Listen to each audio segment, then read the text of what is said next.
estuvo en París, ¿verdad? Usted no fue a Guatemala. Daniel Rodolfo, no más mentiras. Aquí dice en el estado de cuenta. Usted viajó hace 15 días a París y se gastó $8,000 en una tienda de tecnología. ¿Qué? Y mira al niño en lo que trabaja. ¡Qué pecado! Para evitar fraudes, ahora puede reportar su viaje y recibir notificaciones de sus compras desde la app Davivienda. Así de fácil. Davivienda, una multilatina en El Salvador.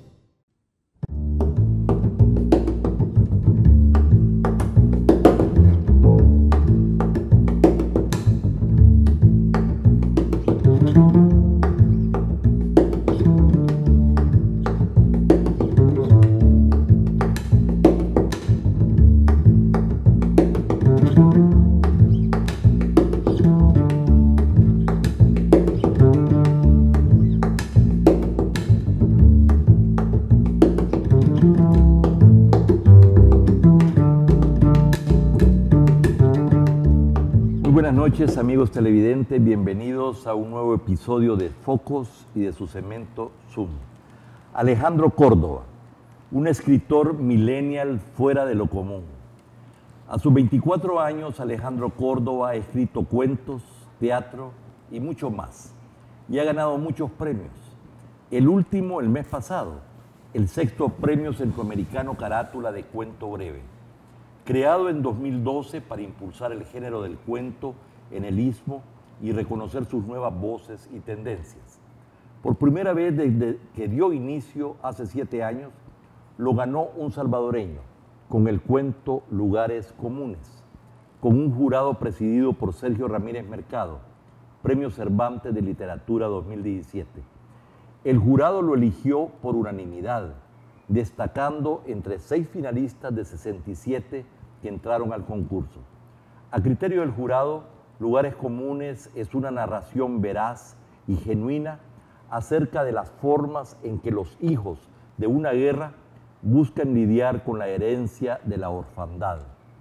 Para hablar de su obra y de la nueva generación de escritores y artistas en este momento de nuestra historia, conversamos esta noche con Alejandro Córdoba, un escritor millennial fuera de lo común.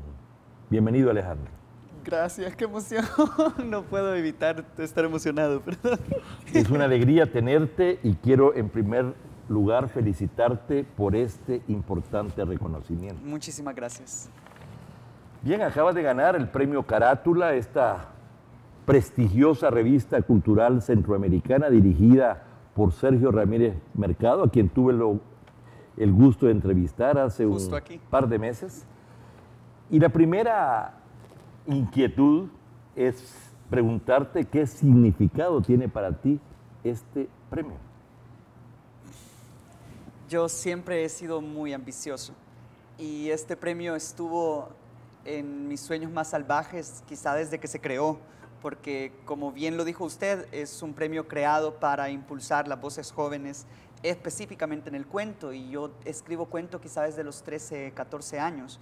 Entonces me tracé la meta de obtenerlo, no específicamente por el reconocimiento, sino por el megáfono que eso significa, ¿no? O sea, cómo posicionarme en un premio como ese consigue que mi literatura llegue a más gente, ¿no? Y pues aquí estoy. Has hecho mucho en poco tiempo y quiero compartir muy rápidamente con los amigos televidentes tus datos. David Alejandro Córdoba Menéndez, de El Salvador, nacido el 8 de octubre de 1993, tiene 24 años y es el invitado más joven que yo he entrevistado. Se formó en la extinta Escuela de Jóvenes Talentos en Letras, un programa estatal para escritores jóvenes en convenio con la Universidad Dr. José Matías Delgado. Ha recibido varios talleres literarios y formación en dramaturgia. Estudió comunicación social en la Universidad Centroamericana José Simeón Cañas, UCA, en donde formó parte como actor del elenco de teatro universitario. Ha ejercido como asistente de investigación, asistente de cátedra, pasante del periódico digital El Faro y redactor publicitario para Bus Latam. Actualmente trabaja en el Teatro Luis Poma de San Salvador y en Narcoteatro, un proyecto acreedor de los fondos de ayudas a las artes escénicas iberoamericanas y el Fondo Municipal para la cultura y las artes de San Salvador. Comencemos, ya nos hablarás de este nombre provocativo, narcoteatro, pero comencemos con Lugares Comunes, ese cuento ganador. Lugares Comunes responde a la pregunta de cómo se conocieron mis padres, ¿no? Creo que la ficción es un maravilloso método para intentar comprender tiempos que no son los nuestros, ¿no? Entonces yo siempre tuve presente la anécdota de cómo se conocieron mis papás en la vida real y me parecía un material demasiado digno de convertirse en ficción, ¿no? La historia con la que obtuve el premio es ficcionada, ya tiene muchísimas cosas cambiadas, ¿no? Y no es específicamente la anécdota, pero sí surge de la necesidad de tratar de recrear la época también en la que mis padres se conocieron, que creo que es una época radicalmente distinta a la mía y que tampoco es tan distante en el tiempo, pero sí es demasiado difícil de comprender para mí. Leí el cuento anoche y efectivamente hablas de un padre que estaba en la cárcel en los 80s. Sí. Yo soy hijo de un expreso político de la izquierda salvadoreña durante la guerra, ¿no? y de una familia completamente guerrillera. Y creo que todas esas historias de la guerra estuvieron muy presentes desde muy temprano, pero siempre como esos cuentos de vaqueros, ¿no? Que no comprendían, ¿no? Cómo es posible que una sociedad completa pudiera organizarse en contra de su propio gobierno y también inscrita a un movimiento mundial, ¿no? O sea, porque no era una cosa que estaba solo sucediendo aquí, sino, como dice el cuento mismo, el mundo entero está en pugna, dos bandos solamente. Y por más que uno no quisiera tener una opinión, había solamente dos bandos. O querías que las cosas siguieran como están o querías el cambio, ¿no? Y ciertamente eso se dio en Centroamérica y eran movimientos insurgentes y amplias alianzas que luchaban contra la dictadura, contra la violación de los derechos humanos, etc. Bueno, en una cita del diario de hoy, por cierto, tú dijiste a propósito de descifrar el tiempo que les tocó vivir a tus padres, que describiste así, un tiempo donde la guerra era la única manera de cambiar las cosas, donde había un proyecto mundial que prometía resolver el caos del mundo. Hoy parece que todo está perdido, que no hay vuelta atrás. Este cuento significa mucho más en medio de la crisis que atraviesa Nicaragua, una sociedad que ha sabido perseguir sus utopías, lo que sigue haciendo a pesar del enorme fracaso de la izquierda latinoamericana. Creo que los tiempos que estamos viviendo y el tiempo que me tocó vivir a mí a partir de 1993 que nazco es un tiempo de distopía. Es justamente lo contrario a una utopía, ¿no? O sea, como sociedad había un proyecto político ideológico que te prometía resolver el caos del mundo, como digo en la cita, ¿no? Y creo que esa esperanza yo personalmente la envidio. O sea, quisiera vivir todos mis días sabiendo que lo que hago es para cambiar el mundo, ¿no? Y esa enorme, qué sé yo, ilusión incluso infantil, que con el tiempo la vemos como infantil, inocente, ¿no? Es algo que estuvo presente, ¿no? Que sí hubo un tiempo donde había una oportunidad, digamos, y la oportunidad ahora está perdida, y eso no lo digo yo, o sea, lo dicen los hechos, ¿no? Finalmente la izquierda llegó al poder y pasó de alguna manera a hegemonizar la política y el poder en América Latina, y sin embargo, en los últimos 2 años, por decirlo así, vemos cómo este poder se ha ido desmoronando. ¿A eso te refieres? Más bien no solo estos 2 años, creo que de la caída de la Unión Soviética, ¿no? O sea, cuando cae Rusia es precisamente el momento donde se comienzan a desmoronar todas las utopías, ¿no? Si Rusia no lo consiguió, entonces quizá ninguno de nosotros. Habría islas como Cuba, ¿no? Y pequeños momentos, pequeñas sociedades que sí lo intentaron, que sí consiguieron ser sociedades más justas, gobernadas por una izquierda, pero no realmente funcionaron en el largo esquema de las cosas. Bueno, esa fue la caída del socialismo real, pero en América Latina no fue sino que mucho tiempo después que vimos la ascendencia. Porque la izquierda llegó de manera democrática, digamos. De manera democrática, a excepción de los sandinistas, que exacto, los sandinistas sí tomaron el poder, pero incluso en este país, ¿no? Y que también lo menciona en el cuento, había esta ambición de romper las puertas de casa presidencial y sentarte en la silla del presidente y comenzar un nuevo régimen que iba a llevar justicia social a todos lados, ¿no? Entonces, creo que mi principal intención es dialogar con un tiempo con esperanza, desde un tiempo sin esperanza, ¿no? Desde un tiempo donde me parece que hay una enorme crisis ideológica a nivel mundial, ¿no? Ya no sabemos en qué creer. Pero más allá de los cambios en el poder, no por eso está sugiriendo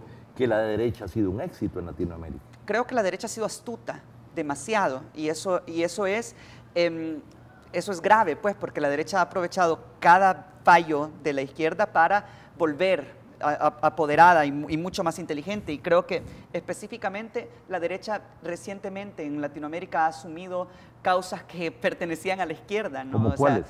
Causas democráticas principalmente, ¿no? O sea, abanderar la lucha por la democracia y por la libertad en situaciones que son completamente reaccionarias, ¿no? Ante fallos del régimen, cuando las izquierdas se vuelven un régimen y se convierten en por lo que estaban tratando de luchar, ¿no? Bueno, un ejemplo es precisamente Nicaragua, Venezuela. Y Venezuela. Y por eso digo yo que es sumamente importante y conmovedor ganar con este certamen con este cuento en específico en Nicaragua, ¿no? De hecho, el Festival Centroamérica Cuenta, los organizadores del certamen han decidido cancelar el festival este año por la urgente crisis de Nicaragua, ¿no? Entonces, yo soy, digamos, paso a la historia como el primer autor que gana el certamen, pero que no va al festival porque el festival está cancelado, ¿no? De acuerdo. Entonces, eso es sumamente un millennial conmovedor. Que cuenta cómo los hijos de la guerra buscan lidiar con la herencia de la orfandad. En esto te apartas de los millennials, que muchos creen que la historia comienza con ellos, y tú estás precisamente haciendo referencia a ese pasado, aunque sea próximo. Claro, yo creo que sí soy un millennial puro, digamos.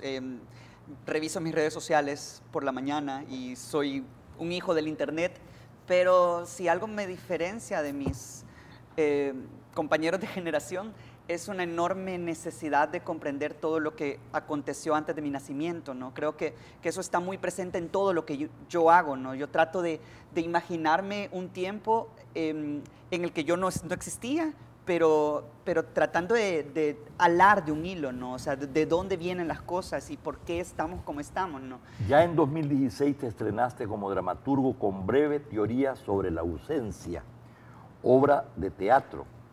La orfandad, la ausencia, ¿por qué ocupa un lugar tan importante en tu obra? Creo que es un poco inconsciente, pero sí vuelvo al asunto de los tiempos sin esperanza, ¿no? Creo que como escritor yo trato de resolver el desasosiego de mi época, ¿no? Mirando hacia atrás y tratando de comprender qué nos han quitado, cuál fue el error de mis padres y el error de mis abuelos y las generaciones que han hecho cosas antes que yo, ¿no? Entonces, sucede también que como generación se dice que uno no dialoga con la generación inmediatamente anterior, sino con la de los abuelos, ¿no? Y con una época con la que yo me siento muy conectado es con la época de la preguerra, cuando la guerra era necesaria, ¿no? Hay muchos escritores que se han dedicado a contar los horrores de la guerra y por qué la guerra es algo horrible, ¿no? Y es un monstruo, pero hay una generación anterior, como la de Roque Dalton específicamente, que te dice la guerra es necesaria, hay que hacerla y enamorémonos de ella, ¿no? Entonces, esa generación de autores me parece tan indescifrable, ¿no? Tan mágica, que es con quien más me gusta dialogar, ¿no? O sea, tratar de ubicarme yo cómo habría sido viviendo mi juventud durante los 70s, habría sido el primero en irme a armar la revolución, ¿no? Porque hagamos la revolución y derroquemos el sistema, ¿no? A los 22 años obtuviste el título de Gran Maestra en el género de cuento, un reconocimiento que brinda la Secretaría de Cultura de la Presidencia a los escritores que han ganado 3 Juegos Florales en una misma categoría. El Premio Nacional de Cuento en los Juegos Florales de Sonsonate, 2012, Santa Tecla, 2013 y Chalatenango, 2015. Además, yo tuve oportunidad hace, un año, de leer el libro de no ficción Hippies de Barranco, El Salvador, medio siglo de teatro en un país que olvida. Así fue como te descubrí, por cierto. En un minuto, ¿de qué trata Hippies de Barranco a propósito del teatro y de Roberto Salomón? Hippies de Barranco fue una iniciativa de Roberto Salomón para que un escritor joven escribiera la historia del teatro en un país donde no existe la historia del teatro. Y yo escribí esta historia vista desde los ojos de Roberto Salomón, también para intentar comprender quién hizo teatro antes de mí y cómo se hizo y cómo se relaciona la situación social y política de mi país a las formas de hacer teatro que han existido en los últimos 50 años. Muy bien, vamos a regresar pronto con esta interesante entrevista con Alejandro Córdoba, un escritor millennial muy fuera de lo común.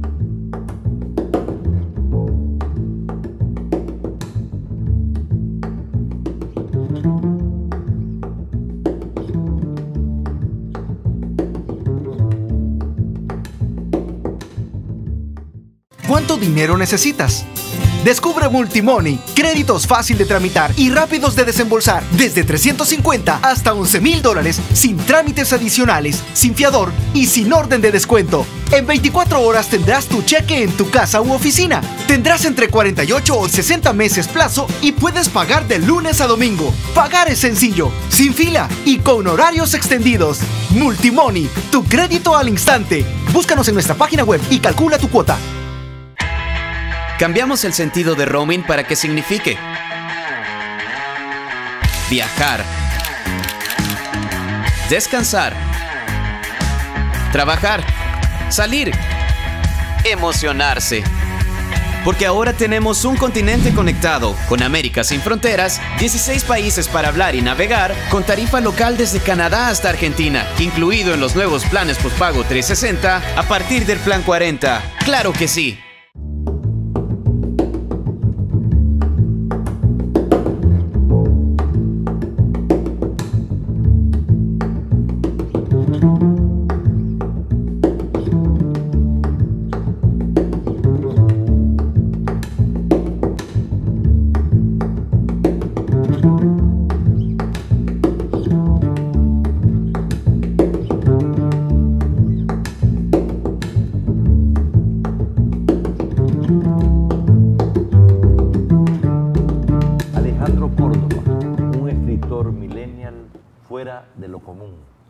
Este es el tema y la persona con la que estamos tratando precisamente esta noche. ¿Cómo comenzó tu gusto por la literatura y cómo y cuándo comenzaste a escribir? Yo tuve una madre que me cultivó mucho la lectura de niño, ¿no? Y creo que antes de un gusto por la escritura hay un gusto por la lectura. Sin embargo, tuve la suerte de formar parte de un extinto programa, y esto lo voy a decir el resto de mi vida, un programa que existió por muy poco tiempo en alianza del Ministerio de Educación con la Universidad Dr. José Matías Delgado, que era para formar jóvenes escritores, y allí estaban acunados la mayor parte de escritores, poetas y narradores de una generación completa, ¿no? Para formar jóvenes únicamente, sábado a sábado. Y por 4 años yo fui víctima de ese proyecto, porque éramos una especie de conejillo de indias. La mayor parte de mi generación está por ahí, quizá ya no escribiendo, dedicándose de lleno a la literatura, pero está presente en muchas esferas de la realidad, ¿no? Entonces, el proyecto fue cerrado justo con el cambio de gobierno en el 2009, ¿no? Cuando ingresó la izquierda, que sucede que borran todo lo anterior, ¿no? Entonces decidieron cambiar el enfoque del proyecto y dejó de ser un proyecto exclusivamente para escritores, ¿no? Pero yo soy completamente el producto. ¿Qué edad tenías? De eso. Tenía 13 años cuando comencé a escribir sábado a sábado, ¿no? Y era algo que pues creo que los talentos deben cultivarse desde muy temprano, y eso fue lo que me pasó, tuve esa suerte. Ya saliendo de la escuela tuve encuentros muy significativos que para mí como que me hacen el escritor que soy, y tiene que ver con otros escritores que pues usted me va a preguntar. Bueno, sí, háblanos de los escritores que te influenciaron y quiénes han sido también tus mentores. Creo que principalmente, y no a ella quizá no le encanta la idea de que yo lo diga públicamente, pero Claudia Hernández, la narradora, es mi principal influencia, mi principal mentora, ¿no? Ella estaba trabajando en la UCA dando clases de redacción. Yo no fui su alumno como estudiante de comunicación, fui su pupilo fuera de clase, ¿no? Acercándome. Yo, como otros jóvenes interesados en la literatura. Ella fue durante un par de años muy abierta a recibir en horas que no eran de clase a jóvenes que estaban interesados en escribir. Ella fue tu primera mentora. Fuera de la Escuela de Talentos. Durante la Escuela de Talentos yo tuve varios mentores, muchos nombres, personas que me han hecho lo que soy. Especialmente, digamos, Carlos Clará y Susana Reyes de Índole Editores, que ellos tienen uno de los principales proyectos editoriales independientes del país. Ellos dos también fueron como hadas madrinas, ¿no? Y también hay gente como Claudia Meyer, como Etelia Montenegro y Rosemary Vázquez de Ángel, que en paz descanse, que era la directora de proyección social de la Matías, ¿no? Entonces, durante el proyecto yo tengo una serie de mentores, pero fuera de él aparece Claudia Hernández y también un nombre presente es Jorgelina Cerritos, que ella me acunó desde el inicio. Y los escritores que te marcaron, tanto salvadoreños como a nivel centroamericano e internacional. Creo que vuelvo al nombre de Claudia Hernández y al de Jorgelina Cerritos por ley, porque la literatura de ellos siempre fue como un norte hacia dónde ir o como yo quisiera escribir. Pero digamos, ya a nivel de toda la historia de la literatura nacional, Roque Dalton está presente desde el inicio como alguien como mucho como desde las tripas, ¿vea? O sea, de cómo me encanta la poesía. También está muy presente ya a nivel latinoamericano, autores que están más jóvenes, ¿no? Que tienen actualmente 40 y tantos años, gente como Alejandro Zambra de Chile, que ha sido, para este cuento en específico, también un norte específico, que yo cuando me encontré con su literatura dije, así quiero escribir, me sueño con ser así de bueno, ¿no? Dime, ¿por qué escribes? ¿Por qué escribimos? Dice Roque Dalton. Hay un poema muy específico que creo que responde la pregunta. El poema dice, y vendrán otros pidiendo panoramas, preguntarán qué hicimos. Y ahí te lo contesto, ¿no? O sea, es tratar de registrar el tiempo que me tocó. Y lo dice el verso, custodiamos para ellos el tiempo que nos toca. Entonces, este tiempo me tocó vivir, esto vivo, esto pasa, tratar de ponerlo en palabras, ¿no? Usando el lenguaje, para que otros que lleguen con dudas, con incertidumbres, encuentren algo, ¿no? Eso principalmente. Y de ahí creo que es como cualquier otro joven que tiene una pasión, digamos, por el fútbol, yo la tengo por la literatura, ¿no? O sea, es como algo en lo que le dedico todo mi tiempo libre, ¿no? Y toda mi pasión.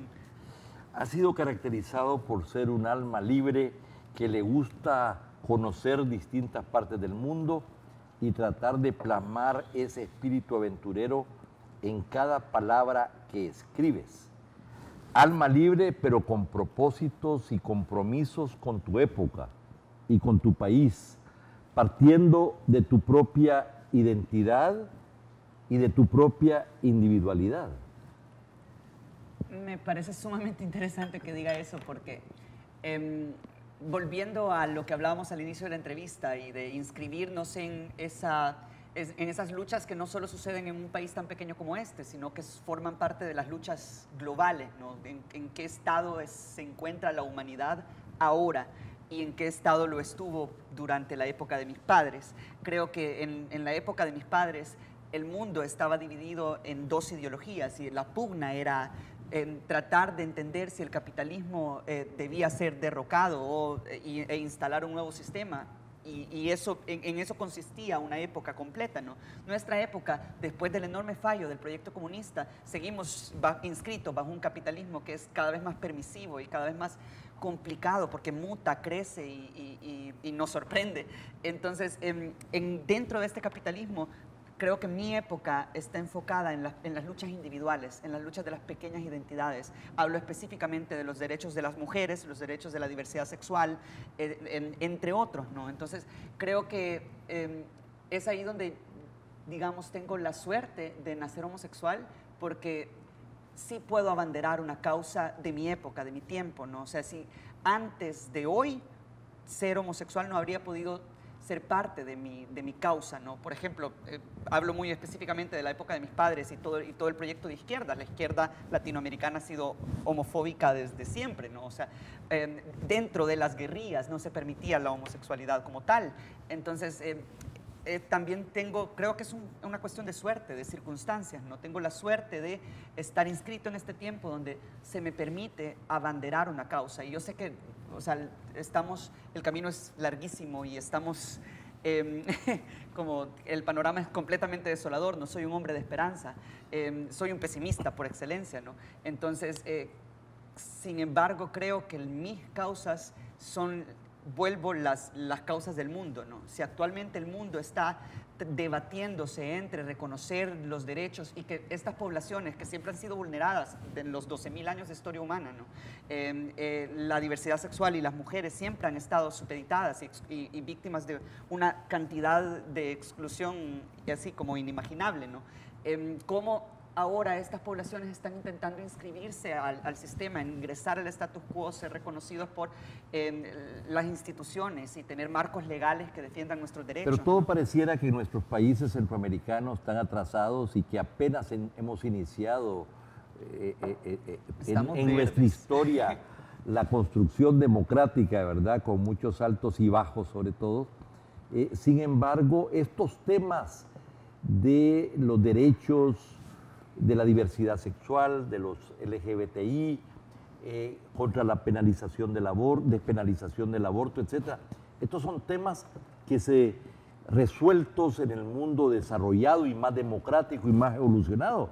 Es increíble que en la segunda mitad del siglo XXI todavía se esté luchando y la cuestión está cuesta arriba. Cuesta arriba, pero es decir, parece alentador ver cómo en países desarrollados se avanza y todo, pero es decir, la despenalización del aborto en Argentina fue de 4 votos la diferencia. O sea, Argentina, que también es una sociedad como riquísima en cultura y puede ser admirada por 10.000 cosas, también es una sociedad dividida y también tiene una enorme crisis ideológica y también la lucha, que ahora la aplaudimos y decimos se despenalizó el aborto, fue una lucha reñidísima y con una derecha conservadora muy fuerte, muy fuerte. Entonces, eso no creo, como le digo, no es tan alentador el asunto a nivel mundial. Pero bueno, en Chile, que es una sociedad bastante conservadora, con un gran peso de la Iglesia Católica, también se logró la despenalización del aborto, al igual que Argentina hace poco.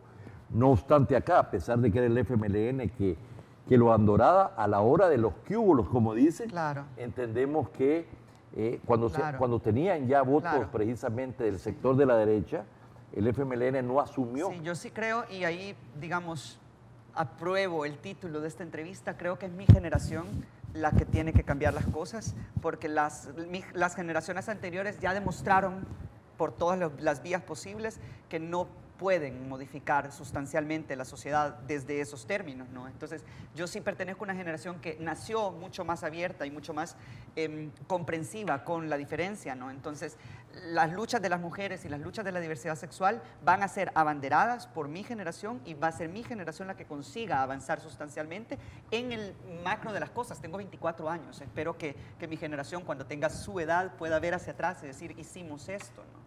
Entonces, sí creo que el pesimismo es necesario un poco porque la sociedad salvadoreña está muy detrás en cuanto a las luchas a nivel mundial, ¿no?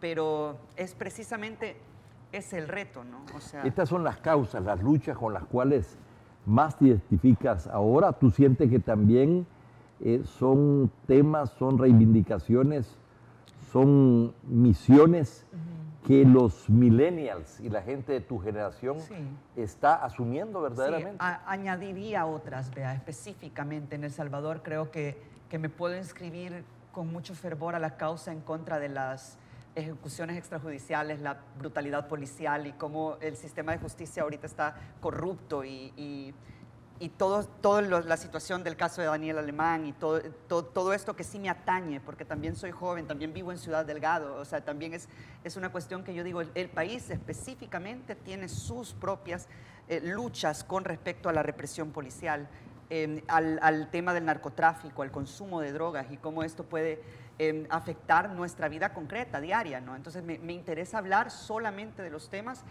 con los que me costaría hablarlos con mi madre. Pero todo esto es parte verdaderamente de lo que se llaman los derechos humanos, ¿verdad? Sí. El problema es que tenemos un retraso de la conciencia y de la evolución en términos del respeto. Exacto, de los derechos humanos. Todos los temas que tocaste forman parte de la... Sí, y también pensaría yo que, digamos, como generación voy a tener que abandonar el proyecto de mis padres en cuanto a que no voy a ser de izquierda partidaria, o sea, no voy a tomar cartas en la izquierda como lo hizo mis padres y mis abuelos, porque como lo hablábamos, hay un enorme fracaso de la izquierda latinoamericana, ¿no? Entonces, mi generación tiene que encontrar primero una ideología, que eso es sumamente complejo. Pero vamos a ver, la gran tarea sigue siendo la tarea por la democracia, por la institucionalidad, por la... Pero esa lucha por la democracia y la institucionalidad sigue siendo bajo el abrazo del capitalismo, es decir, ya no queremos cambiarlo, solo queremos estar mejor dentro de él. Hay temas que tienen que ver con una mayor igualdad, tienen que ver con derechos económicos y sociales dentro del capitalismo. El tema es si en el minuto de vida que nos tocó vivir, citando a Marx, ¿verdad?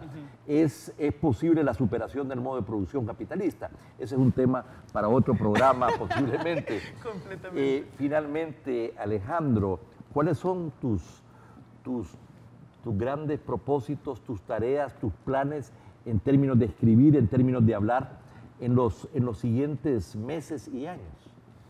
Hiciste referencia a un lugar donde estás, que se llama la Fundación. El teatro. Sí. El teatro, no sé. En primer lugar, no sé, es que es una pregunta que me mueve mucho, ¿no? Creo que soy principalmente artista, ¿no? O sea, soy un escritor y por lo tanto quizá no es mi labor modificar sustancialmente legislaciones o luchar como activista. No me considero un activista. Mi trinchera es el arte y la cultura. Y como artista la labor es producir sensibilidades, ¿no? O sea, ofrecerle a una sociedad nuevas formas de sentir las cosas, ¿no? Entonces, yo quizá no espero que mi literatura o lo que yo haga modifique la vida de mis compatriotas, sino más bien hacer el arte que quiero hacer y que haya personas que la consuman y la disfruten. Sí, creo que concretamente voy a seguir haciendo teatro y literatura el resto de mi vida. Y creo que... Es que no sé. Creo que desde el teatro y la literatura voy a tratar de hablar de estos temas de los que hablamos e inscribirme a luchas y causas, pero principalmente voy a tratar de hacer buen arte, buena literatura. Me parece muy importante, es la mejor contribución para poder incidir, no solamente en las concepciones estéticas, pero en entender el mundo en que vivimos y el revelarse también a sus injusticias. Y esa es la manera de contribuir. Y los cambios, para que sean profundos y duraderos, es precisamente cuando hay cambios culturales, sí, ¿verdad? Así que me ha agradado mucho tenerte, Alejandro, muchas gracias. Ha sido de verdad un placer y yo he admirado este programa desde el inicio, de verdad, muchas gracias por el espacio. Así que ha sido un gusto tener a Alejandro Córdoba, como decía, un escritor millennial fuera de lo común. Es la primera vez que está en este programa, es el invitado más joven y necesitamos en este segmento Zoom traer a gente más joven y de eso se trata, de este diálogo entre dos generaciones. Muchísimas gracias, amigos televidentes, no nos cambie, viene Prisma.